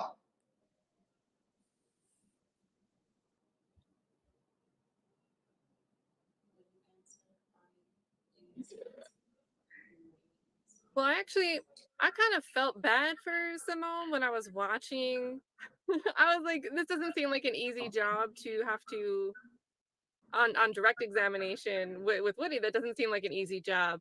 But then I read the transcript and I was like, oh, she knew all of this was happening and wanted him to be a witness anyway. So she kind of brought this all on herself. So all of that went out the window for me. And I was like, why did they stick her to question him? Well, I was confused about it too, but like I said, people don't understand. Even if I don't agree with someone, I still have clients, and I can't get on here and say Adrienne and Simone are terrible lawyers and terrible prosecutors, and then I get me a serious case, and they're like, oh, and then the offer is 20 years, and I'm not moving, and I'm not negotiating, and I'm not, and that is where. No matter how I feel, whether good or bad, I still have clients to protect. I still have people who need me and need me to have positive relationships, positive professional relationships,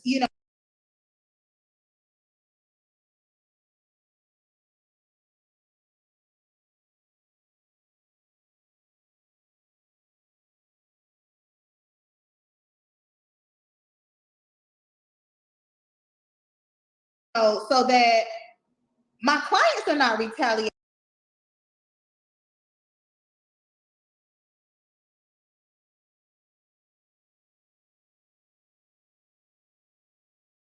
Against, no matter what's going on here today. Not that, but it just like makes it still work, right? It still makes work easier when you aren't like trying to kill someone every time you walk down the hallway. But it doesn't mean I agree. I don't. I'm going to actually say I don't agree with the way this trial has gone. I don't agree with what has happened. I do not.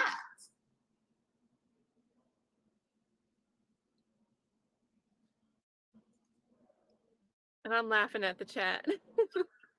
They say they're Right. in cahoots, you saving face. Like, no, like to say that without thinking that there isn't real world practicality to needing to communicate with people, even if you don't agree with everything that person says, is just not realistic.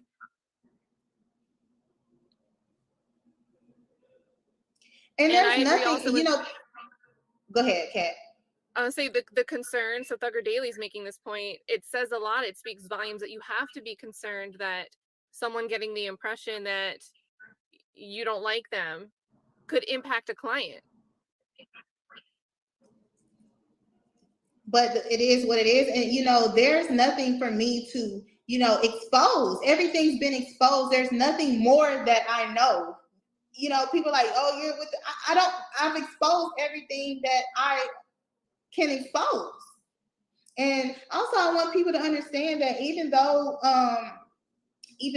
Judge Glanville says he has no interest in pursuing the matter anymore, my motion to quash is still outstanding. And the new judge, Judge Cross, who has been assigned to hear the motion to recuse, has put out an order that the state has to provide a written response to my motion.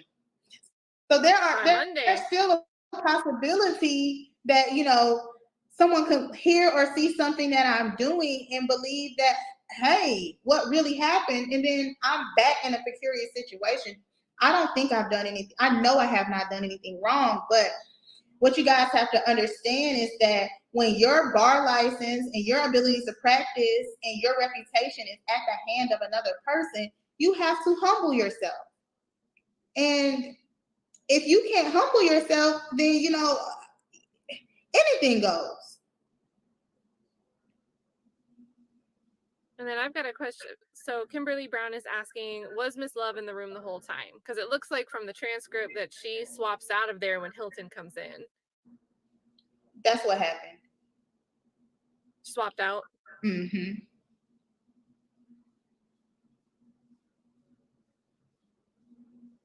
And, you know, for people saying that, you know, I am with the state, I'm 100%. If I was with the state, why would I sit down with the defense? And, you know, like I say, someone else definitely gave them a nudge about what happened. But there is no part of me that denies that I sat down with them and gave them a legal perspective, a defense attorney perspective as to what happened in that meeting. And I don't think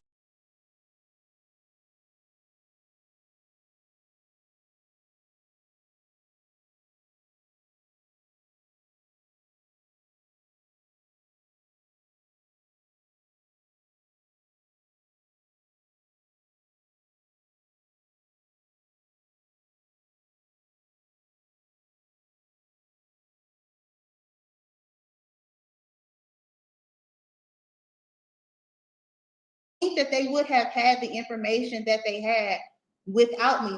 However, I can't lie and say I was the first person because I was in the courtroom protecting my halfway in, halfway out client. And, you know, what was also very concerning to me, which I don't think I've told anybody this, is that when I went into the courtroom on Tuesday when I was summoned back at 9:30, the first thing I said is, you know, I need to talk to Mr. Copeland. And it's so crazy to me.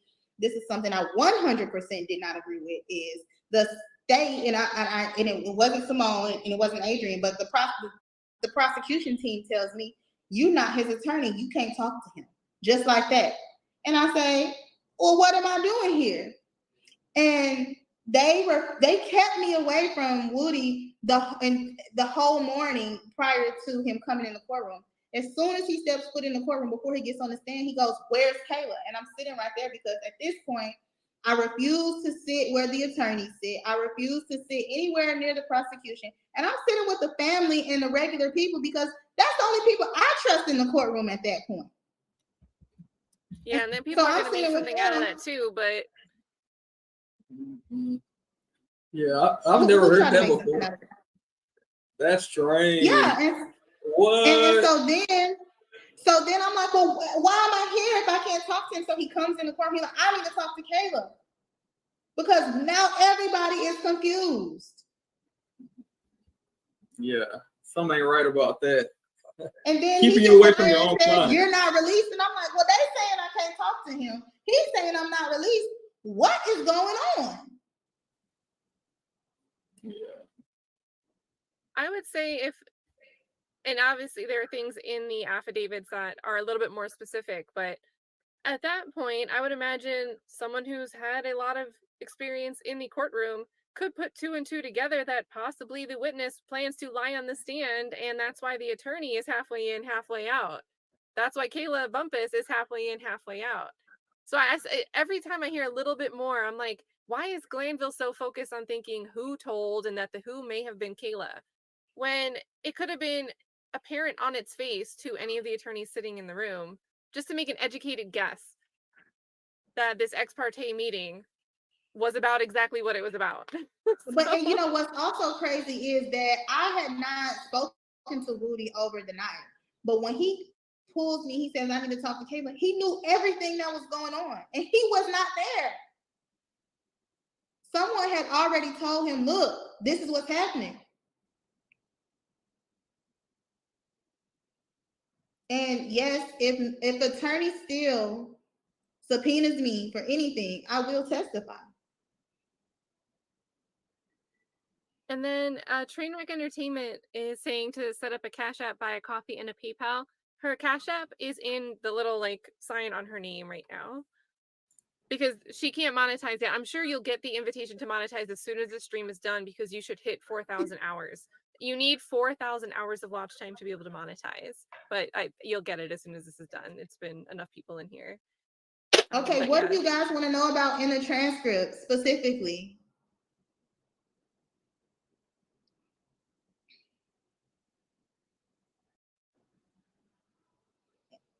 So I will ask this. So did the state relay to Woody that he had full immunity from state and federal prosecution?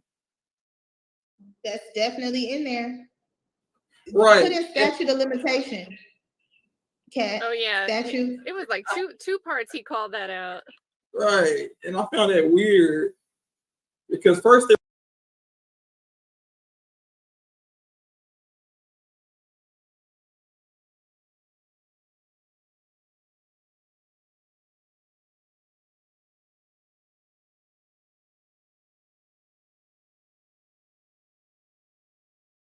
were saying, okay, you have immunity, so you're good to go. But I think we passed it. And also, Woody even calls it out. He says, "It's no immunity for murder. I mean, it's no statute of limitations for murder." Right. And my thing is, if he that out. There we go, right there. Okay. And also, let me see, like murder. Yeah, don't. Yeah. It was another one where she was explaining like the 4-year statute of limitation for state crimes and 5 years for federal crimes. And, you know, if she gave him immunity and her immunity supposedly covered all of his transactions, whether it's state or federal, why is she then turning around telling him about the statute of limitations being 4 years and 5 years if that immunity supposedly covered all? So I think they really had him confused when they were just throwing all these words around at him at one time. I think it was at the top. Let's see. Was it 2000? I think it said 2015.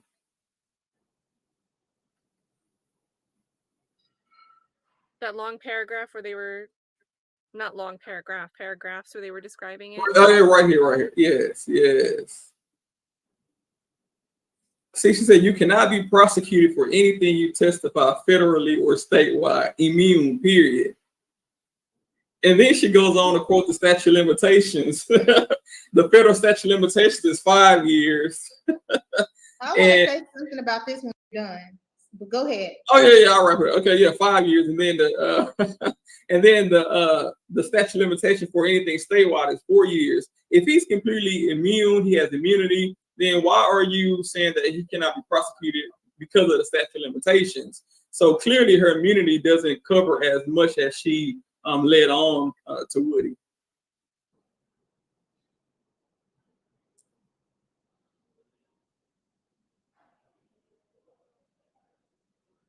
Yeah, and like I said, with that, you know, a lot of people are asking, and then I'm gonna get to this question, but a lot of people are asking, how come I didn't say anything? And so my position there was, I'm not going to get into an argument and making a record that's clouded with Simone or Adrian or anyone.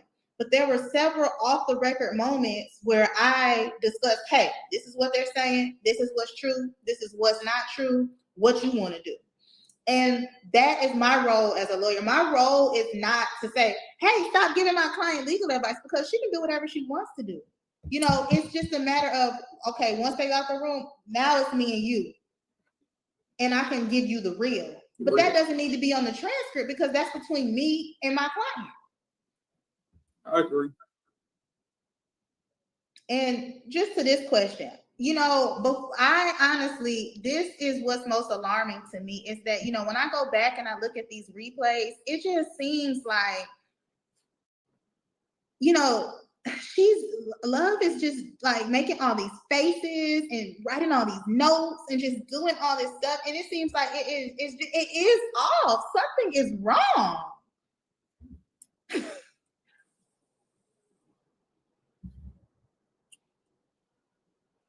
Oh, I didn't realize I was muted.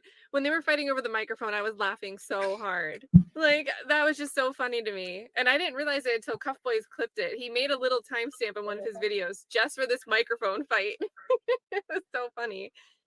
And y'all, somebody said, hold on, how do I go back to this? Let me pin this one.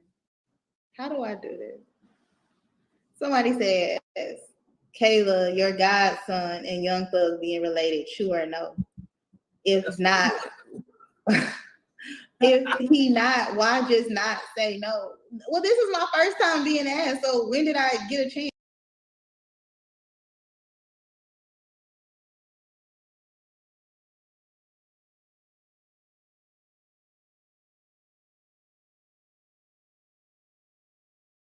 Yes, that is my godson, Noah.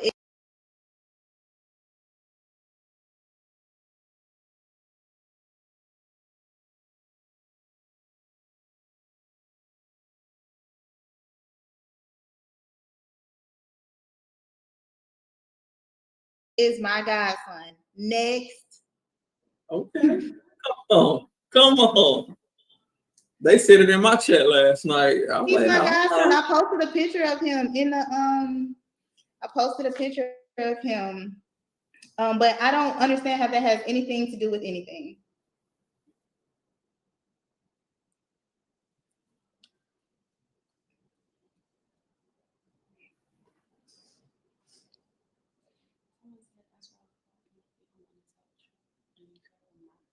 And, you know, people keep asking, you know, somebody just said that's why they thought I'd be the one to tell the truth. But I mean, I don't think that anyone thinks I did not tell the truth.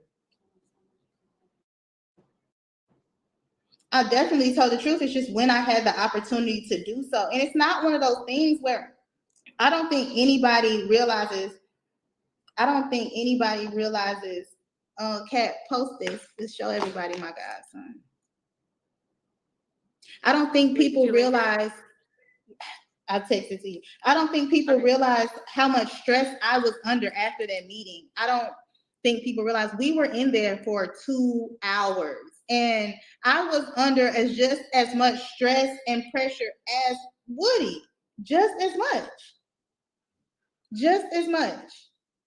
Well, he said it too. He was like, I'm just done with it.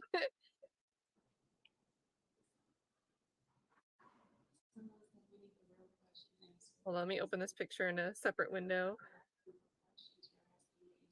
Who says this? This is my baby, y'all.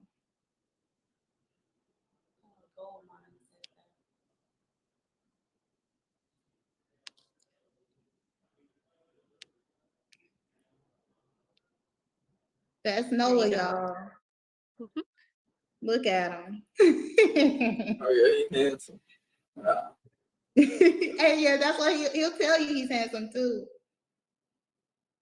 I say some of these like questions that people do have in the speculation, it's just like, if some conspiracy theory is true, does that make this ex parte meeting okay? No. Like, right. What no matter what other thing we tack on to anything. Oh, Kayla's sitting somewhere in the courtroom. Should she be sitting over here instead? Well, does that change the ex parte meeting? Having, you know, Brady issues, Giglio issues. Like, no, it doesn't change that at all.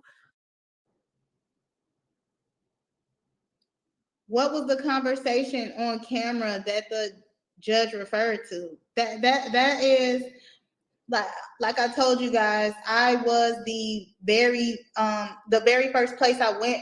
I wish you guys could have saw me. Like, I was so stressed out in that meeting. I was stressed out. So I knew he was stressed out too. And I think that that's the part that isn't fair to me, is that people don't understand what I went through in that meeting. No, it's not about me, but the pressure wasn't, I felt bad for my client who wasn't my client. I felt like I didn't know enough about what had happened before this day. And that, you know, because I had a previous honestly, I'm gonna be honest with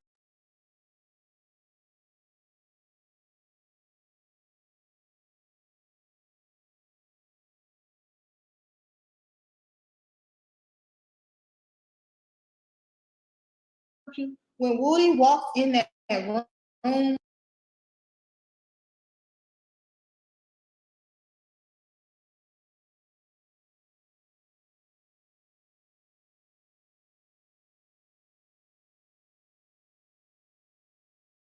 he was in chains and he walked into the judge's chambers and my heart broke, but I had comfort in knowing I was the only person in that room that he trusted. And that was before he said it, but I saw it in his face. It was almost like, thank you. Well, but that's something that you guys can't see. When we found out from this transcript that Hilton had been trying to have conversations with him all week. So he went through a week of someone trying to prod or nudge at him to give them what they wanted him to deliver on the stand.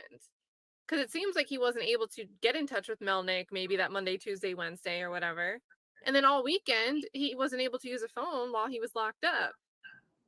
So I'm sure I would be relieved Monday morning. Honestly, not even just you, but anyone that wasn't just on the state side. And I include, when I say that, I mean Judge Glanville included. Like, yeah, so I mean, I just think that this, you know, even though there will be an opportunity for Woody and me after all this is over, because yeah, there are some things that, you know, people say that you're not saying that you're not, I have to protect him still. You know, yet he's even though he's not my client, attorney-client privilege does not end just because he fired me. You know, there are still things I have to protect, whether that's things he told me or things that I know not to say to protect him, you know. And just besides that, like I told you guys previously in a live, I can probably count on my hands of the thousands of clients I've had in the 8 years who can't just call me and say, hey, I had a baby. Hey, it's my daughter's birthday. Hey, it's this. I have real relationships and real friendships with my clients that, you know, my interest is to protect them always.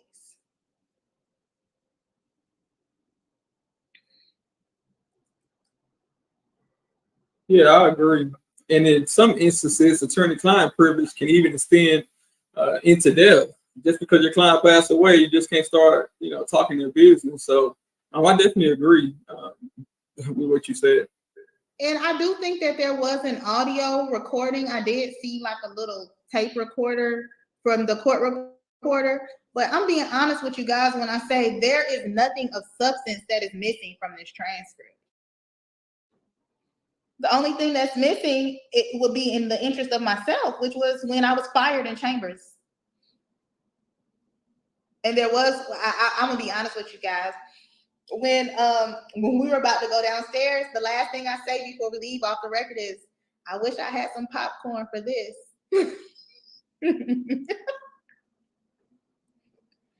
Because I knew what was about to happen.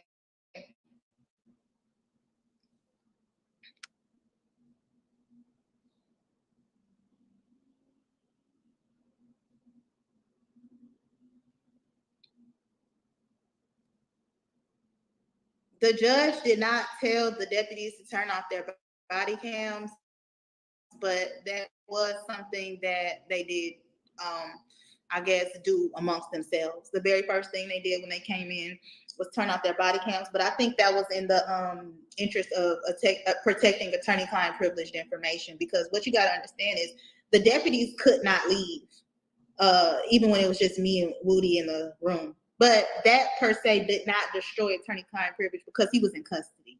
So that changes the dynamic a little bit.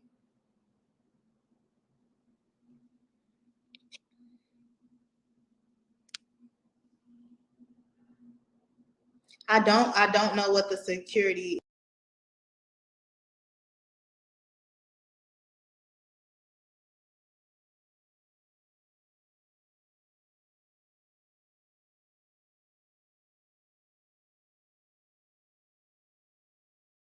the security interest was.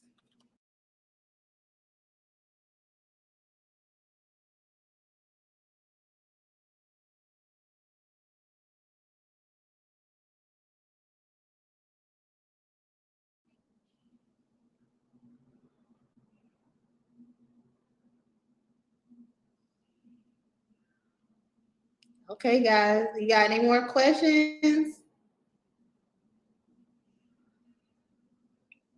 Kat, you see anything else worth discussing? I feel like someone's gonna ask you one more time if those transcripts were altered, redacted, missing things. No, somebody says.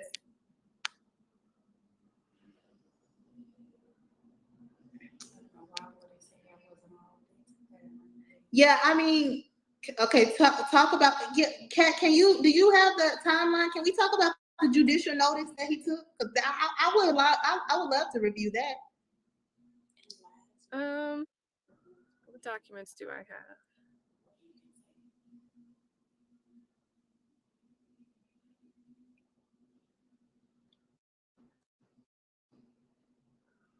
What are you looking for? I just pulled up my folder. The video when Judge Glanville goes through this timeline. Oh, that was a short day. What was that? Was that the 1st, July 1st? That was the 1st, yeah.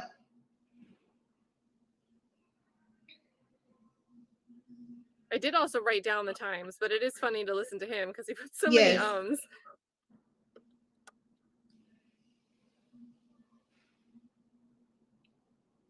I meant to ask Ceddy to ask me those 3 questions.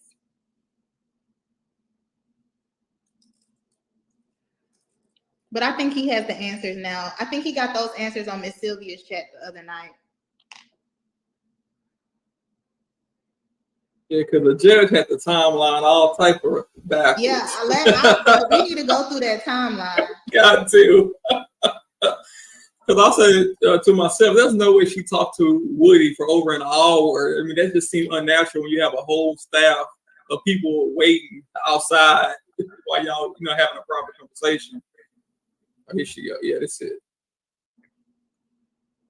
For the super quick, he said that it was from 9:10 to 11:31, which that kind of seems to match up with the numbers. Woody gets there at 10:03, but then they stop at 10:17, so 14 minutes later. And then he's talking to you all the way from 10:17 until 11:20.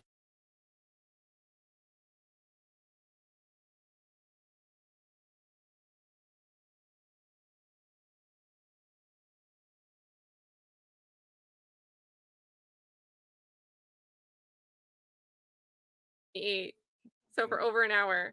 So his timestamps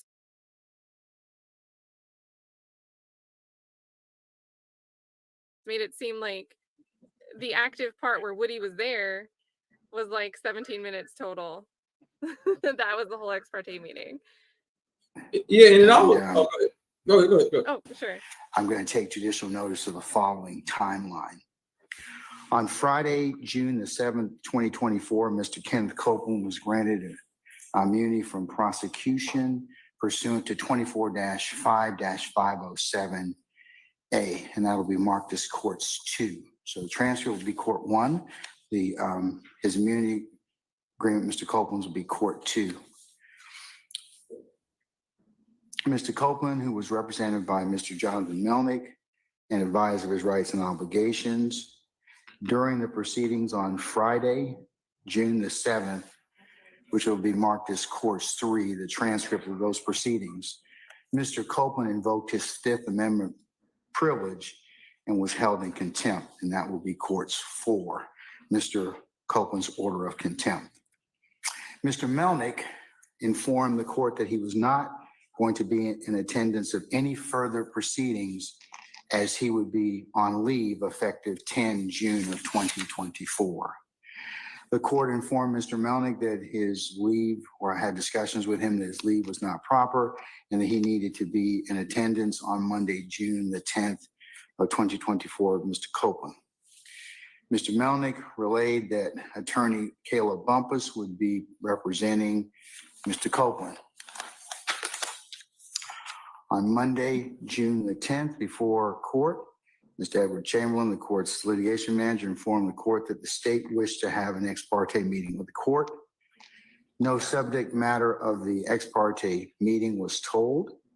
The entirety of the ex parte hearing held on the 10th of June of 2024 was taken down by Ms. Christina Weaver, the court's official court reporter. This ex parte hearing was held in chambers starting at 9:10 a.m. Present along with the court were Ms. Kayla Bumpus, attorney or ADA, Ms. Adrian Love. Also present were the DA's investigators, Mr. Long and Mr. Hamilton. The ex parte hearing stood in recess from 9:34 to 10:03 a.m. to await Mr. Copeland's arrival. The ex parte hearing resumed with Mr. Copeland present at 10:03 a.m. Also present were attorney Bumpus, Ms. Hilton, the DA's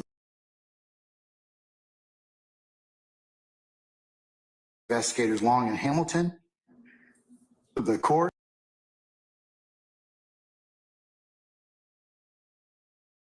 and security personnel, deputies Houston,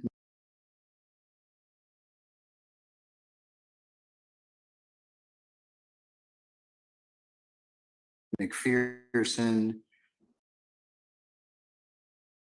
Brown, Sergeant Brown, and Sergeant Hall.